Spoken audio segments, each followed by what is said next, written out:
সুকুমার রায়ের বিদ্যে বোঝাই বাবুমশাই কবিতাটা কি তোমরা জানো? এক বাবুমশাই নৌকায় উঠেছেন, উঠে মাঝিকে জিজ্ঞাসা করছেন, বলতে পারি সূর্য কেন ওঠে, অথবা জোয়ার ভাটা কেন হয়, সূর্যগ্রহণ চন্দ্রগ্রহণ কেন হয়, ইত্যাদি ইত্যাদি।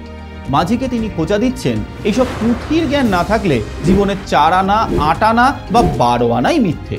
মাঝি বেচারি তার হম্বি তম্বিতে কুঁকড়ে যান। এমন সময় নদীতে ঝড় ওঠে, নৌকা এই ডোবে কি সেই ডোবে, বাবুর প্রান্ত খাঁচা ছাড়া হওয়ার জোগাড়। মাঝি তখন বলেন, বাবু সাঁতার জানেন? বাবু বলেন না। মাঝি তখন বলেন, তাহলে তো আপনার জীবনে 16 আনাই মিথ্যে।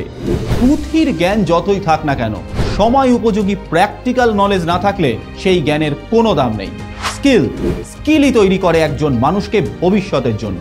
ঠিক যেরকম টিউটোপিয়া স্কুল ও কেরিয়ার গাইড ছাত্রছাত্রীদের স্কুলের এডুকেশনের পাশাপাশি কম্পিটিটিভ জেই, নিট বা সরকারি চাকরির পরীক্ষার জন্য রেডি করে একদম ক্লাস 7, 8, 9 থেকেই, যাতে জীবনের নদীতে ঝড়ের মুখে পড়ে শুধুমাত্র পুঁথির জ্ঞান নিয়ে ছাত্রছাত্রীদের হাবুডুবু খেতে না হয়।